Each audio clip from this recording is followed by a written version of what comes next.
Hello, good morning. You're watching Sky News Breakfast. A quick look at our headlines for you this Sunday. 6 years after he went missing in Spain, British teenager Alex Batty has returned to the UK. Israel's Prime Minister has hinted new negotiations are underway for the release of more hostages as protests continue to pressure the government to do a deal. 61 migrants, including women and children, are feared to have died after a boat sank off the coast of Libya. And Luton Town captain Tom Lockyer is said to be stable and recovering in hospital after collapsing during a match after suffering a cardiac arrest. Well, let's take a look at the stories making this morning's front pages for you. We'll start with the Sunday Mirror, which leads on the teenager Alex Batty's return to the UK after he disappeared during a holiday in France 6 years ago. And that story is also the front page of this week's Sunday People. There you go. The Sunday Times leads with the Foreign Secretary, that's Lord Cameron's call for a sustainable ceasefire in Gaza. Well, the Mail carries Rishi Sunak's warning that Britain faces being overwhelmed by illegal migration. And the Prime Minister's comments on that subject also feature on the front of the Sunday Telegraph, the paper picking up on the warning that hostile states are using migration to try and destabilise the West. Elsewhere, the Observer reports that Rishi Sunak's failure to meet key targets he set last year for improving emergency care could leave the NHS facing a winter crisis. And honours for heroes. The Express says Kevin Sinfield and Rob Barrow will be honoured by the King in his New Year's list for their campaigning to help people living with motor neuron disease. And the Daily Star, what's today? Well, 1 in 3 of us apparently will try to hide from our relatives this Christmas for some me time in the garden. Well, with us this morning to talk papers and all the stories inside is senior political correspondent at the Daily Express, Christian Calgie, and community editor and columnist at the National, it's Shona Craven. Thanks so much for joining us both. We will try to get onto the Daily Star, but first, what a great story to kick off Sunday then. It's the Sunday Mirror and it's the news, Shona, that Alex Batty has been returned back to Greater Manchester with his grandmother, his legal guardian. Yeah, and what an extraordinary story this is. It really sounds like the plot from a film. Obviously, this young man has had a bizarre experience from which he will be recovering. I believe he was returned to his grandmother last night with his head covered as he was taken in, and we've got the photos from him from obviously 6 years ago, so I'm sure he looks very different now. But there's so many angles to this that are very odd. A lot of people, when they saw the headlines, would say, why have I never heard this boy's name? You know, if he's been kidnapped, but of course part of the explanation for that was that he was with his mother, who was not his guardian, and also his grandfather, and it sounds like they have lived what's described as a nomadic lifestyle in the Pyrenees, and that he has basically left and gone walking to try and get home, and was picked up and was rescued. But so many more questions raised by the reporting today, including the status of his grandfather, who was supposedly believed to have died, but then somebody's saying they saw him cutting the grass in a garden. So there's just so many questions that it raises. And also about sort of what's going on in France. The Sun mentions that apparently reports of cults in France have been rising over the past decade or so. So, yeah, so many questions raised. Obviously, the privacy of the young man is of great importance, but clearly the Sunday papers could not resist, digging deep into this story because it's fascinating. Obviously, Christian, also a safeguarding issue here because Alex is still just 17 years old, and it will take some adjustment, despite being back with his grandmother, back to life here in the UK. Yeah, I mean, he's got to mentally recover, psychologically, possibly physically, if he went wandering for 4 days through the mountains. And I hope that happens, and I hope the family, after the initial excitement, press interest in this story dies down, have that ability to overcome what's happened. But when Alex is of age, I'm sure it will be a national scrabble to get the full details. And you're right, it's very obviously a feature film story at some point in the future. Yeah, extraordinary details there. Let's turn our attention then to the Sunday Sunday Times, because we mentioned this earlier in the show, that Lord Cameron, Foreign Secretary, has changed tone, I'd say, not position, but tone in how he's describing time for a sustainable ceasefire in Gaza. What do you make of this? I think it's definitely a shift in tone. It also, to me, sounds like the beginning of a shift in approach, and clearly the message is this isn't just Britain, this is Europe, possibly the West. This follows, I think, US signals, but this is this story on Cameron calling for a sustainable ceasefire is off the back of an op-ed that he's written with his German counterpart, who happens to be a Green politician, so cross-party. And I think, you know, if we look back shortly, this might be seen as the beginning of the end of the beginning.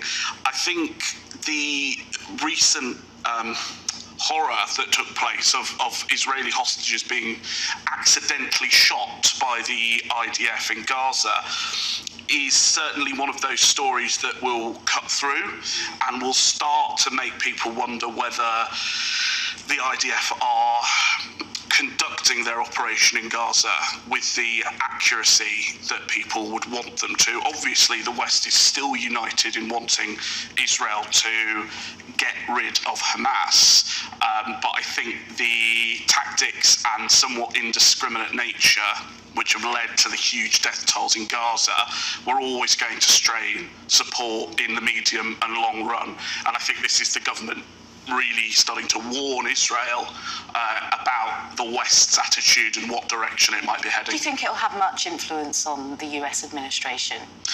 I don't think that this will have much influence on the US administration. I think this is more following the US rather than trying to lead the US.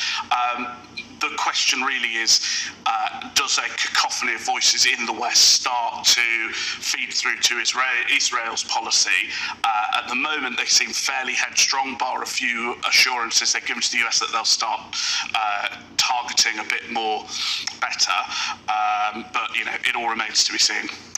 Shona, the Observer, detailing what happened to those hostages, and claims that, you know, these three men, all in their 20s, were holding makeshift white flags, which leads you to think the IDF trigger happy in this situation. Obviously, Benjamin Netanyahu said his heart's broken by what played out here. But these details start to make for worrying thinking, don't they? Yeah, this is horrendous. I mean, another story that sounds like a plot from a film, but a very distressing film. You know, you've got these hostages who have managed to rescue themselves, essentially, and have taken every possible step to make it clear that they are unarmed, if they were shirtless, and also having this makeshift white flag, and that has not been enough to prevent two of them from being shot on the spot, and then another, even more upsettingly, you know, managed to escape into a building and then was killed. And obviously the Israeli Defence Force have a policy or want to claim they have a policy that they will not shoot unarmed people indiscriminately. One would assume if someone is holding a white flag, the dumb thing to do would be to take them in, not to shoot. To stop and before you shoot, exactly. So I think, I wonder if cynically, you know, David Cameron's statement and this shift, it reflects Israeli popular opinion, because obviously the hostages and their well-being is of primary importance to the people of Israel. But if they're learning that not only are Palestinians being killed indiscriminately, but so are their own hostages, which is sort of the justification for what's going on, then it's very difficult to see. I mean, also, you know, one of the hostages was killed in a botched rescue. So, you know, if the IDF try and rescue you, you get killed. If you try and rescue yourself, you get killed by the IDF. It's an absolutely horrendous situation, and Israeli people will be watching that and thinking, what is all this for? They are watching it, and in Tel Aviv, protests are going, and families are demanding a deal now. It's worth remembering, because I think in the West it's very easy to start categorising Israel and Palestine as homogenous blocks where all citizens think the same and agree with the government. You know, Israel is a vibrant, pluralistic representative democracy.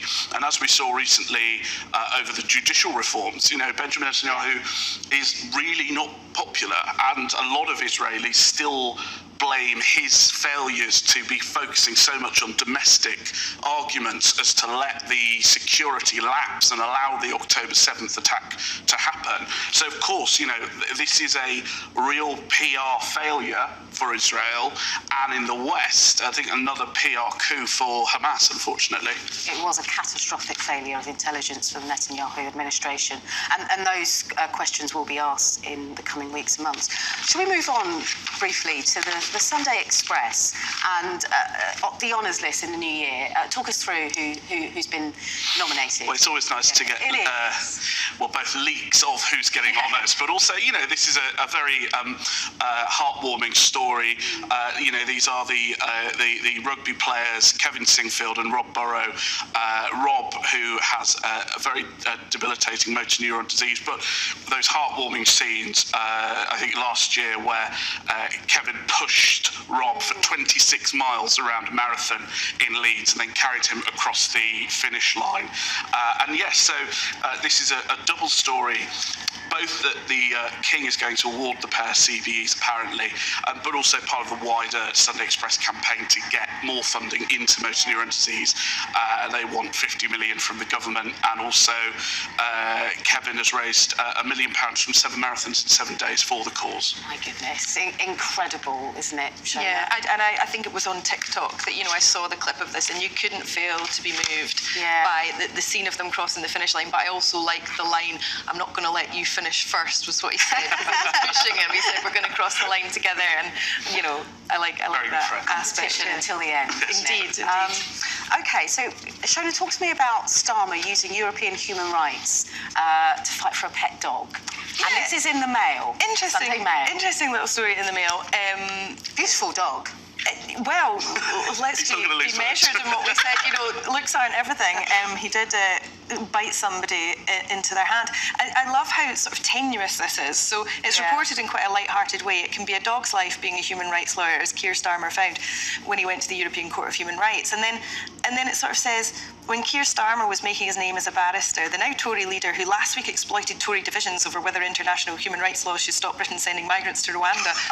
Sorry, bring this back to the dog. It's really tenuous. Well, he's done this, but he did that. And then, of course, to be honest, at the end, you get to the part after it decided that it could only enforce human rights, the case was sent back. I think the point would be the human rights of the owner. But newsflash, the European Court on Human Rights is not the European Court on Dog Rights. The name, right? Also, but at the end of the day, the dog did get a reprieve. So it's kind of a win for Keir Starmer. Maybe not for the woman whose hand was bitten. But there's a lot to take in. Maybe it's the start of the funny season. I don't know. Well, I think it's part of a wider story this morning, which is that the Tories have clearly, someone has briefed the Sunday Times that the election is going to get really personal, and the Tories are going to focus on Keir Starmer's record as DPP. And this is, hopefully they're a bit more, a bit better than that. But. Okay. Christian, Shona, thank you so much for that. We'll have more in the next hour.